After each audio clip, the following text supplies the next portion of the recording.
کیا عورت درس و تدریس کے لیے عورتوں کو جمع کر کے درس دے سکتی ہے ایک جگہ کہیں تدریس جمع کا کر کے؟ معاملہ جو ہے، اور یہ جو معاملہ ہے تدریس کا، پڑھانے کا جو طریقہ ہے، دین کو پہنچانے کا جو طریقہ ہے، وہ اصل میں معاملات میں آتا ہے۔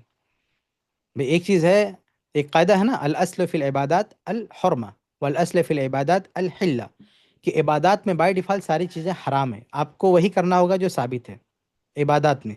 اور معاملات میں ساری چیزیں حلال ہیں، آپ اسی سے روک سکتے ہیں جو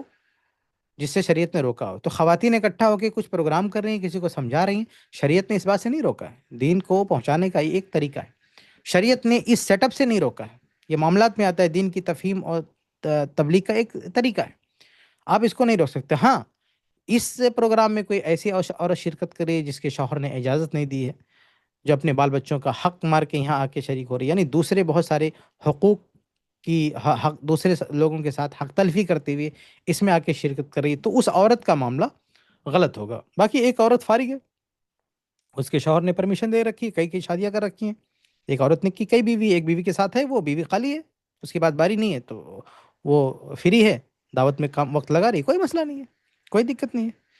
یا اگر ایک ہی شادی ایک ہی بیوی ہے لیکن شوہر نے اجازت دے رکھی ہے تو کوئی مسئلہ نہیں ہے۔ تو یہ چیز جو ہے غلط نہیں ہے، سمجھ رہے ہیں؟ معاملات میں جو چیزیں ہیں نا، اس میں بائی ڈیفالٹ چیزیں حلال ہوتی ہیں۔ اسے بریلوی لوگ کنفیوژن نہیں کرتے ہیں، جب ہم کہتے ہیں میلاد نہیں منانا چاہیے تو کہتے ہیں ایروپلین کہاں سے آ گیا، یہ اصول فقہ کہاں سے لائے، اصول حدیث کہاں سے لائے، کہتے نا وہ لوگ کہ اصول حدیث کہاں سے آ گیا، حدیث میں صحیح ضعیف کہاں سے آ گیا، ہاں، یہ جو ہے احکام شریعہ کے جو درجات ہیں، واجب، مستحب، مندوب، اصطلاحات کہاں سے آ گئی؟ ارے ساری چیزیں تبلیغ دین کے ذرائع ہیں، اس میں اصل حلت ہے، اصل جواز ہے۔ تو ایسے ہی تبلیغ کا، تعلیم کا کوئی بھی سیٹ اپ، اب دیکھیں مدرسے کا جو اس وقت سیٹ اپ ہے، کیا نبی کے دور میں تھا؟ نہیں تھا، اس طرح سے کلاسز، اس طرح سے اساتذہ نہیں، یہ سیٹ اپ تھا، الگ طریقہ تھا اس دور میں تدریس کا۔ تو خواتین کی تدریس کا بھی طریقہ الگ تھا اس دور میں، مردوں کی تدریس کا تعلیم کا طریقہ الگ تھا۔ اس طرح سے کوئی فکس جو ہے طے کر کے کوئی استاد ہوتا نہیں تھا کہ جا کے بٹھا دو پڑھائے، اور باقاعدہ گھنٹی ہو اتنے بجے سے اتنے بجے، یہ کوئی طریقہ نہیں تھا، نہ مردوں کا نہ عورتوں کا، عورتوں کا الگ تھا، مردوں کا الگ تھا۔ آج کے دور میں بھی سب الگ الگ ہے، الگ الگ اعتبار سے، تو ساری چیزیں جائز ہے۔ وہاں آپ ناجائز بولو گے جہاں قرآن و حدیث کے خلاف کوئی بات آ رہی ہے، کوئی معصیت کا کام ہو رہا ہے، کوئی عورت بغاوت کر کے اس میں شریک ہو رہی ہے، یا وہاں کچھ غلط ہو رہا ہے،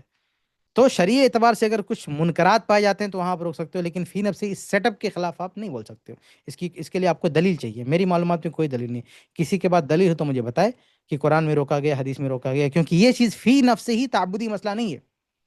یہ معاملات میں آتا ہے، ورنہ پھر آپ کو مدرسے بند کرنا پڑے گا، سب کچھ بند کرنا پڑے گا، کوئی بھی طریق جو اصحاب جو ہے صفہ تھے اللہ کے رسول کے دور میں، ویسے آپ پڑھاؤ، باقی کوئی طریقہ مت ایجاد کرو نیا۔ تو یہ معاملات میں سے آپ کوئی بھی طریقہ استعمال کر سکتے ہیں، مردوں کا چاہے عورتوں کا۔ جی